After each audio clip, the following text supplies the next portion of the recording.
বিসমিল্লাহির রহমানির রহিম। আসসালামু আলাইকুম। সকলকে আমার রান্নাঘরে স্বাগত জানাচ্ছি। আজকে আমার রান্নাঘরে নিয়ে এসেছি দারুণ একটা রেসিপি।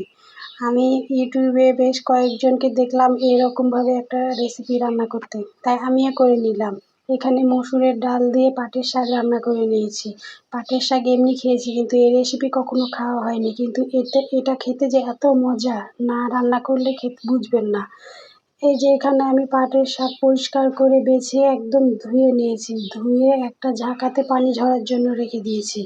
আর এদিকে এই যে শাকগুলো আমি সুন্দর করে কুচি করে কেটে নিয়েছি। এখানে মসুরের ডাল, মুগের ডাল নিয়ে নিয়েছি। আর এখানে পেঁয়াজ, রসুন আর কাঁচামরিচ কুচি করে নিয়েছি।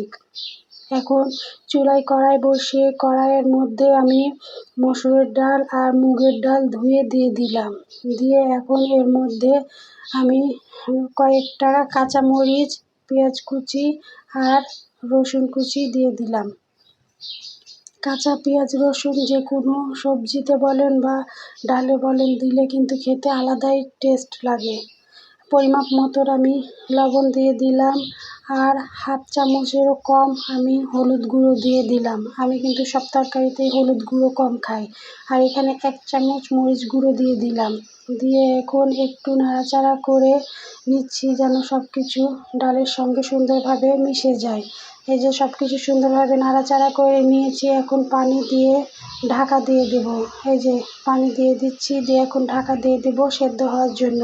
বন্ধুরা, আমার ভিডিও যদি আপনাদের এতটুকু ভালো লাগে বা আমার ভিডিওর কোনো অংশ যদি আপনাদের ভালো লেগে যায়, তো একটা লাইক করে আমার সঙ্গে থেকে যাবেন। যারা ইউটিউব থেকে দেখছেন তাদের যদি আমার ভিডিও ভালো লাগে তো একটা কমেন্ট রেখে যাবেন।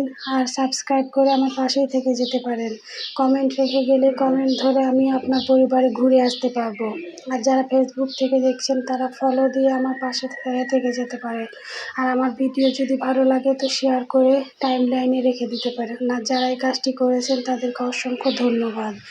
এই যে দেখুন আমার ডালগুলো সেদ্ধ হয়ে গেছে সুন্দর।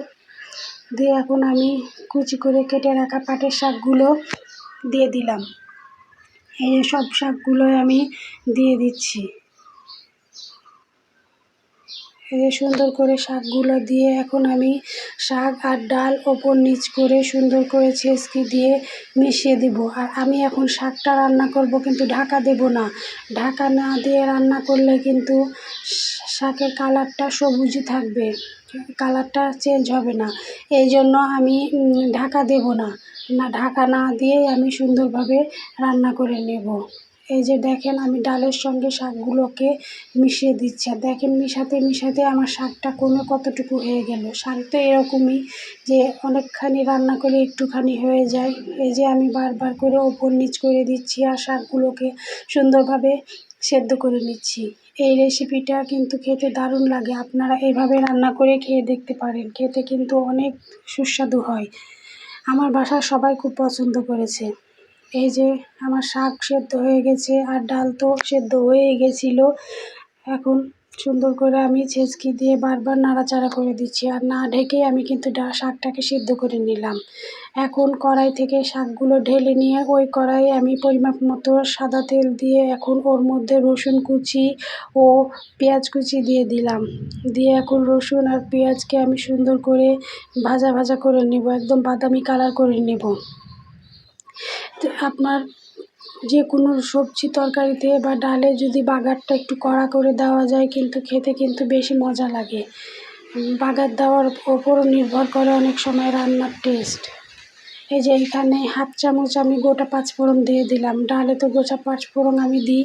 এই যে আমার পেঁয়াজ রসুন একদম বাদামি কালার ভাজা হয়ে গেছে। এখন এর মধ্যে আমি ঢেলে রাখা শাকগুলো দিয়ে দিচ্ছি। প্রথমে আমি একটু দিলাম, দিয়ে এখন বাকি শাকটুকু আমি ওর মধ্যে দিয়ে দিলাম। দিয়ে এখন এই যে এখন সুন্দর করে শাক আর বাগার একসঙ্গে সুন্দর করে মিশিয়ে নিচ্ছি ওপর নিচ করে।